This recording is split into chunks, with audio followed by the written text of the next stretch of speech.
Você está assistindo ao programa Agenda Econômica. O nosso convidado hoje é o senador Armando Monteiro, do PTB de Pernambuco. Participa do programa o jornalista Ronaldo Martins. Senador, a questão das exportações de manufaturados. Segundo a Fundação do Centro de Estudos do Comércio Exterior, considerado o período de 77 a 2011, registra-se um crescimento muito superior da exportação de produtos básicos em comparação com o crescimento na exportação de manufaturados. As exportações de manufaturados em 2011, em relação a 2010, cresceram 16%. Os semi-manufaturados cresceram 27,7%, enquanto os produtos básicos, no período, tiveram um crescimento de 36,1%. Quais as razões dessa evolução? Como é que o senhor prevê que esse cenário vai se desenvolver? Esse é um quadro real porque você tem dentro do complexo de exportações do setor industrial, você tem a chamada indústria extrativa mineral, que são as commodities minerais em que o Brasil tem uma competitividade indiscutível, tanto que o Brasil é um dos maiores exportadores de minérios.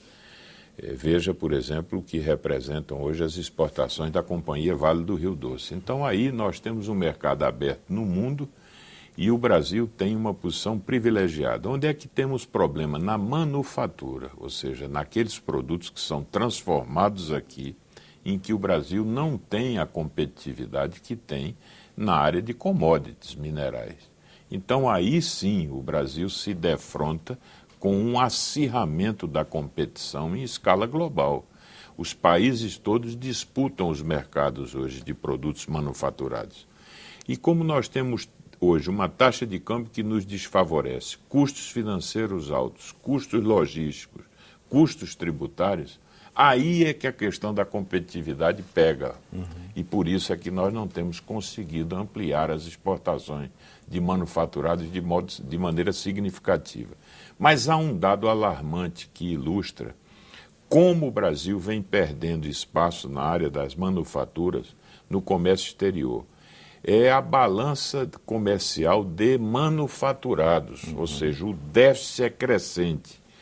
Em 2006, o Brasil tinha um déficit entre o que exportava e importava de manufaturado de 6 bilhões de dólares, tirando naturalmente as commodities, o petróleo e o minério de ferro. Esse déficit, o ano passado, alcançou 92 bilhões de dólares. A diferença entre o que o Brasil exporta de manufaturas e o que o Brasil importa de manufaturas.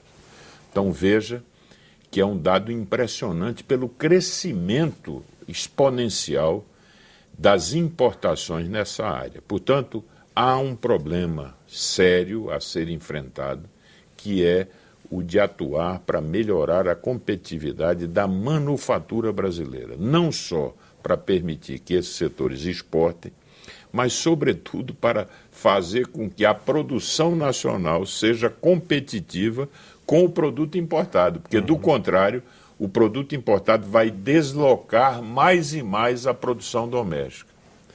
E, evidentemente, a questão do câmbio é muito importante para esse processo. No Plano Brasil Maior, o governo tem tomado algumas medidas de proteção. O senhor não acha que isso pode ser confundido com protecionismo? O Brasil tem sido questionado em organismos internacionais, teve o problema agora do acordo dos automóveis com o México, importadores têm reclamado. Onde é que está a linha aí entre protecionismo e proteção? Eu acho que o compromisso deve ser com a defesa dos interesses estratégicos da indústria. Essa aliança é uma aliança para elevar a competitividade. Essa não é uma aliança que possa pactuar com a ineficiência. Não é a proteção no sentido de poder proteger a indústria ineficiente. Isso não se sustenta, a proteção pela proteção.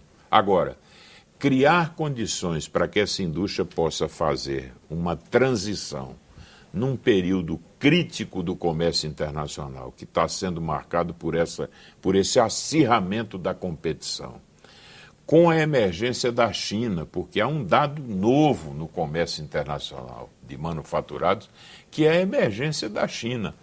A China que se apresenta com custos muito baixos, quer dizer, com custos de mão de obra baixíssimos, com um sistema de subsídios que escapa ao controle dos órgãos, como a OMC, né? E até com o chamado dumping social mesmo.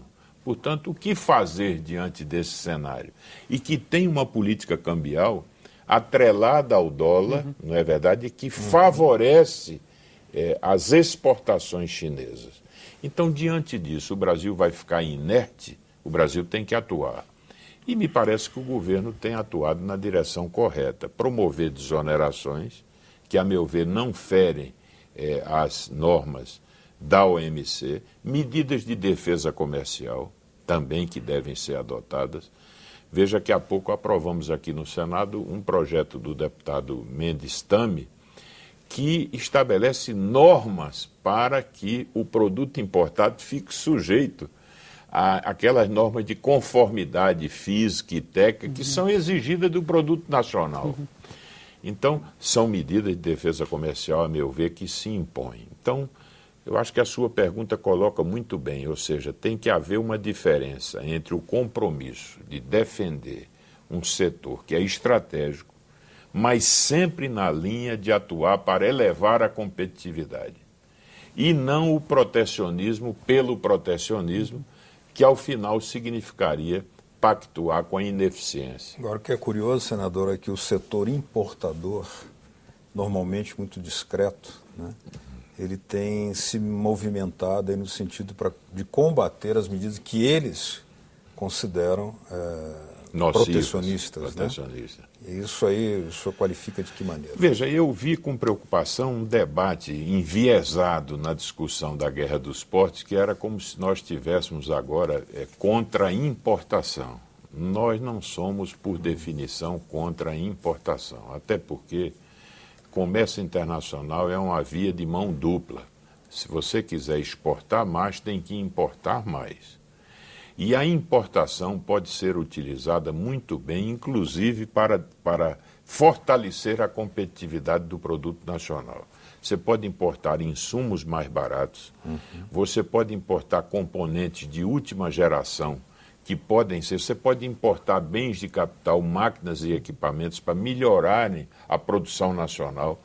Então, nós não queremos que fique a ideia de que a importação é uma vilã nesse processo. Não, vamos importar. Mas o que nós desejamos é que a importação respeite regras de isonomia em relação à concorrência com os produtos nacionais. Isso é o que nós defendemos. E acho que nós vamos continuar a importar muito, dado o novo perfil da economia brasileira e, sobretudo, considerando que a nossa taxa de câmbio ainda é muito favorável às importações. Senador, grande parte da piora das exportações brasileiras de manufaturados tem a ver com o comportamento de vendas para os Estados Unidos.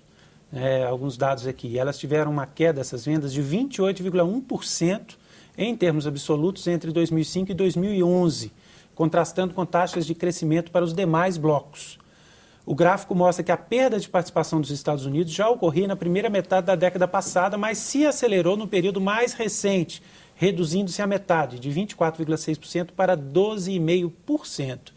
Como reverter esse quadro da relação comercial com os Estados Unidos? Isso é verdade, porque é exatamente com os Estados Unidos que o Brasil fazia o maior volume de exportações de manufaturados. Então, quando essa área do comércio foi mais atingida, houve, por assim dizer, um prejuízo direto às exportações de manufaturados. Diferente, por exemplo, das características do nosso comércio com a Ásia ou com a China, especialmente, em que o Brasil exporta, sobretudo, commodities, né? Agrícolas e minerais.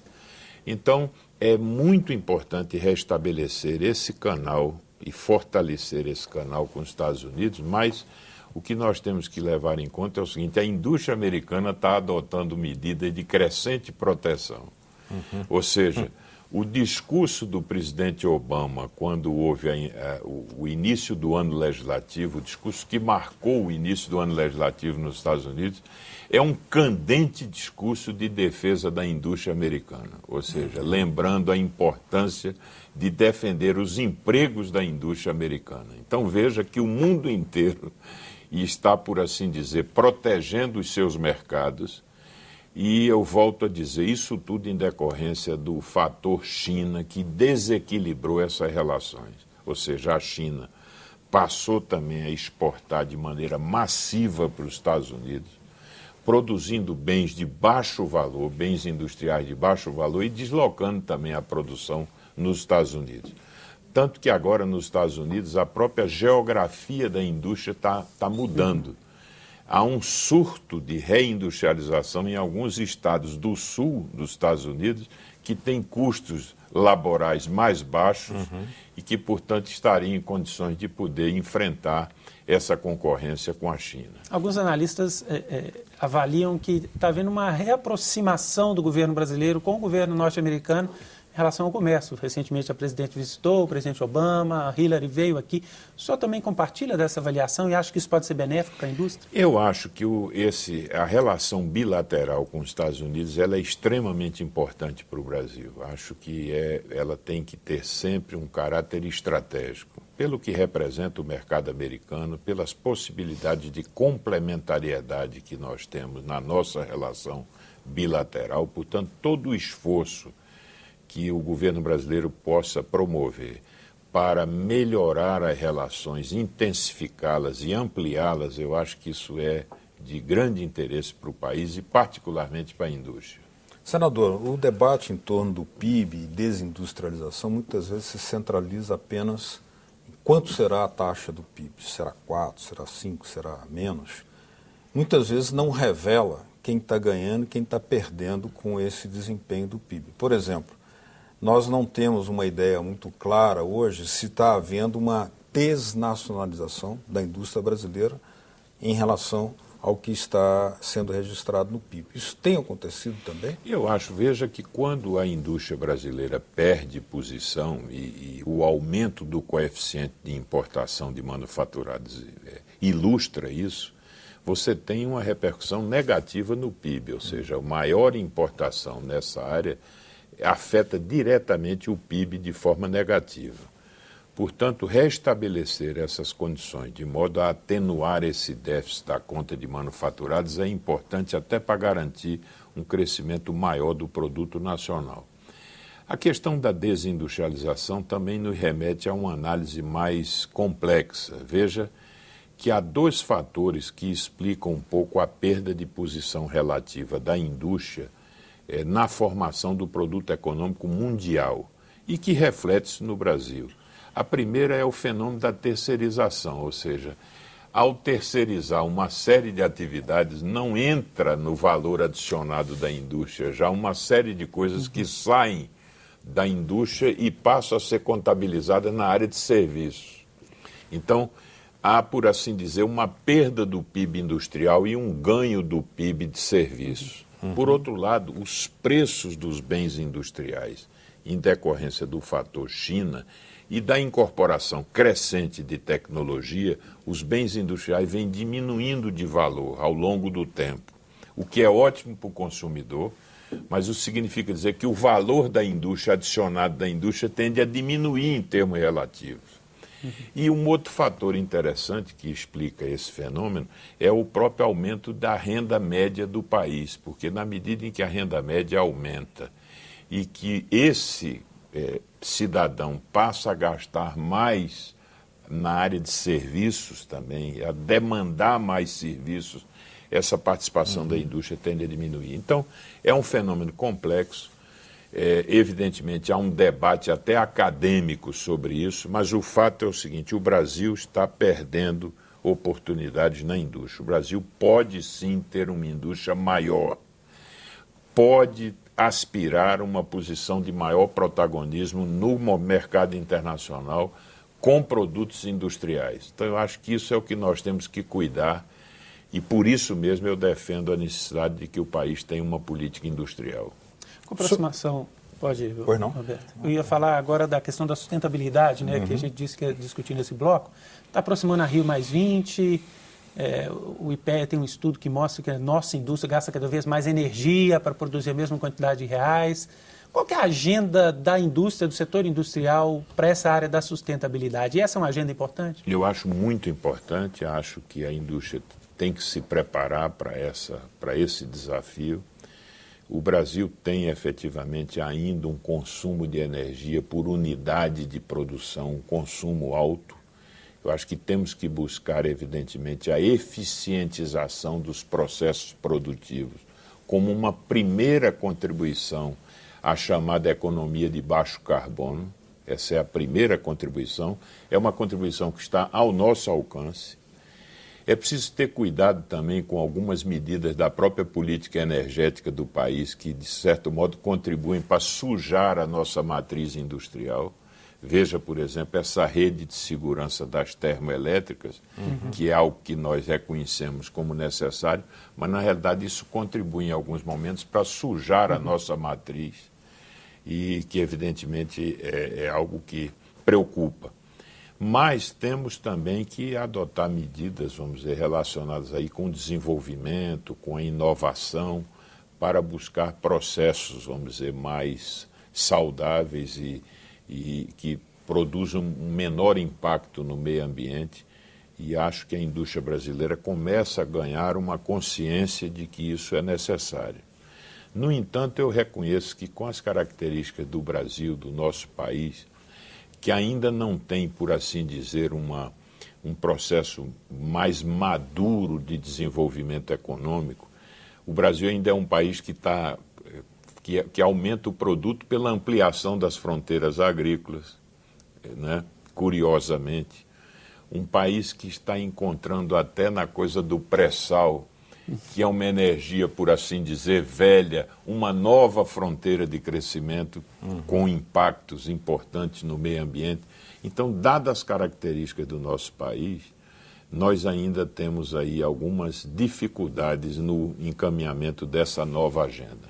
Agora, senador, só para fazer uma síntese, há especialistas que dizem que sem uma medida mais arrojada no câmbio, não haverá política industrial que aguente esse rojão aí. Como é que o senhor vê isso? Alguém já disse com muita propriedade que o juro aleja e o câmbio mata.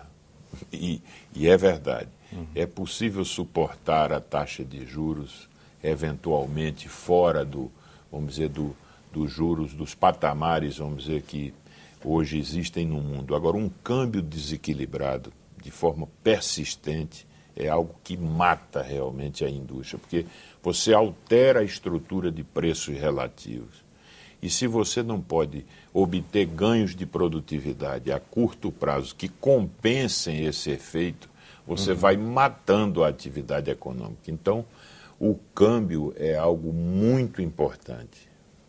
E eu me situo entre aqueles que entendem que o governo tem que ter uma política ativa no sentido de não artificializar o processo, mas precisa atuar através de mecanismos de mercado para evitar uma situação como essa que nós vivemos, de forte apreciação da moeda, inclusive decorrentes até mesmo da política monetária que o país adotou. Quer dizer, você oferece taxas de juros que são tão atrativas para a poupança externa, que isso termina contribuindo para elevar, para valorizar a taxa de câmbio. Então, é preciso ter muito cuidado. Eu volto a dizer, o juro aleja, mas o câmbio pode matar. O ex-ministro Mário Henrique Simons. Senador, muito obrigado pela sua presença aqui na Agenda Econômica. Muito obrigado também a vocês de casa que nos assistiram. Muito obrigado ao meu colega Ronaldo Martins. Caso queiram baixar esse